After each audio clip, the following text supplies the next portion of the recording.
Alors, les petits chevreaux qui s'amusent.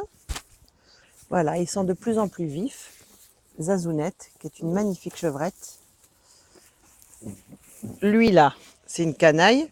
Il essaye de me manger le doigt. Il est beau. C'est un petit chevreau qui a 3 semaines. Il est magnifique. Elle aussi, elle a 3 semaines. Mandela. Le petit dernier, qui est par terre là, mais qui est très vif aussi. Lui, il est complètement sorti d'affaire, parce que j'avais quand même un petit peu peur. Voilà, et puis le calme. Le calme. Donc aujourd'hui, il fait pas très beau, il pleut. Donc nous sommes tous enfermés dans la chèvrerie. Moi, j'ai l'intention de rester avec mes bêtes. Et même quand il pleut, je les sors. Donc je vais aller mettre mon poncho après. Et je vais sortir mon petit troupeau pour qu'ils puissent prendre quand même l'air et manger du frais. Je trouve que c'est important. Et puis les bêtes dans la nature, même quand il pleut, elles sont dehors. Donc je veux dire, on les a domestiquées, mais on doit penser chèvre. Enfin, moi, je pense chèvre en tout cas. Donc je les sortirai tout à l'heure s'il ne pleut pas à verse et si elles acceptent, elles, d'aller dehors. Là, c'est une canaille, mais une canaille!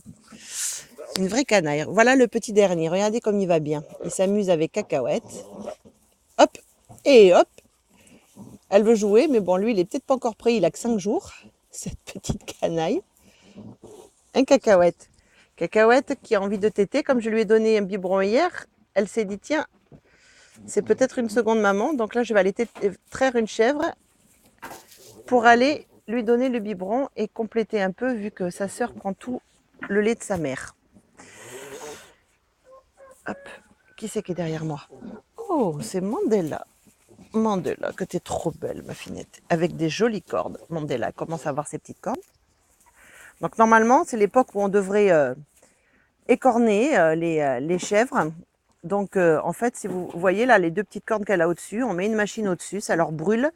On arrache un bout de peau, on brûle la corne et on le refait une 2e fois pour encore brûler les nerfs.